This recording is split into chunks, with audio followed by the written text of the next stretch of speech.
Let us go then, you and I, when the evening is spread out against the sky like a patient etherized upon a table. Let us go through half-deserted streets, the muttering retreats of restless nights in one-night cheap hotels and sawdust restaurants with oyster shells, streets that follow like a tedious argument of insidious intent to lead you to an overwhelming question.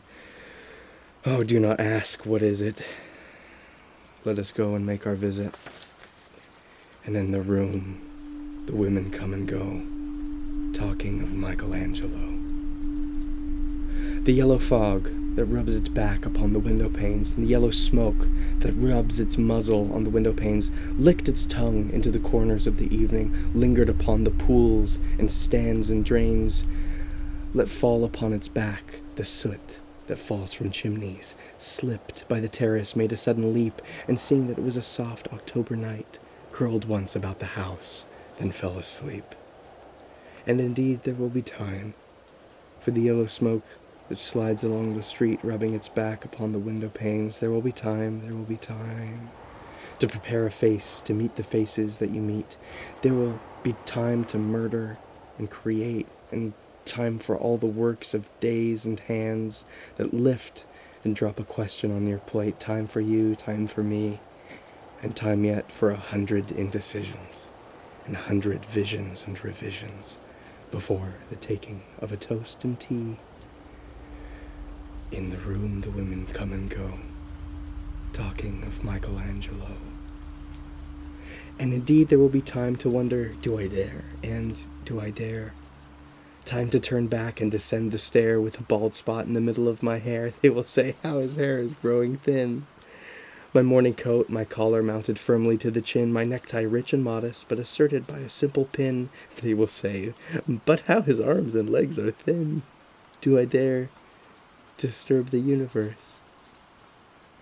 In a minute there is time for decisions and revisions which a minute will reverse.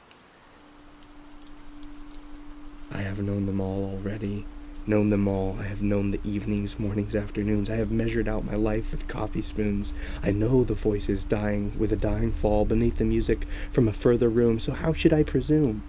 And I have known the eyes already, known them all, the eyes that fix you in a formulated phrase, and when I am formulated, sprawling on a pin, when I am pinned and wriggling on the wall, then how should I begin to spit out all the butt ends of my days and ways, and how should I presume? I have known the arms already, known them all, arms that are braceleted and white and bare, but in the lamplight, downed with light brown hair. Is it perfume from a dress that makes me so digress? Arms that lie along a table or wrap about a shawl. And how should I then presume? And how should I begin? Shall I say, I have gone at dusk through narrow streets and watched the smoke that rises from the pipes of lonely men in shirt sleeves leaning out of windows? I should have been a pair of ragged claws scuttling across the floors of silent seas. And the afternoon, the evening sleeps so peacefully, smoothed by long fingers, asleep, tired, or it malingers. Stretched on the floor, here beside you and me, should I, after tea and cakes and ices, have the strength to force the moment to its crises? But though I have wept and fasted, wept and prayed, though I have seen my head, grown slightly bald, brought in upon a platter, I am no prophet, and there's no great matter. I have seen the moment of my greatness flicker. I have seen the eternal footman hold my coat and snicker. And in short, I was afraid. And would it have been worth it all, after the cups, the marmalade, the tea, among the porcelain, among some talk of you and me, would it have been worthwhile to have bitten off the matter with a smile, to have squeezed the universe into a ball, to roll it towards some overwhelming conclusion, to say, I am Lazarus, come from the dead, come back to tell you all, I shall tell you all, if one, settling a pillow by her head, should say, that is not what I meant at all. That is not it at all. And would it have been worth it, after all? Would it have been worthwhile, after the sunsets and the dooryards and the sprinkled streets, after the novels, after the teacups, after the skirts that trail along the floor, after this and so much more? Is it impossible to say just what I mean? But as if a magic lantern through the nerves and patterns on a screen, would it have been worthwhile if one, settling a pillow or throwing off a shawl and turning toward the window, should say, "That is not it at all. That is not what I meant at all. No, I am no Prince Hamlet, nor was meant to be.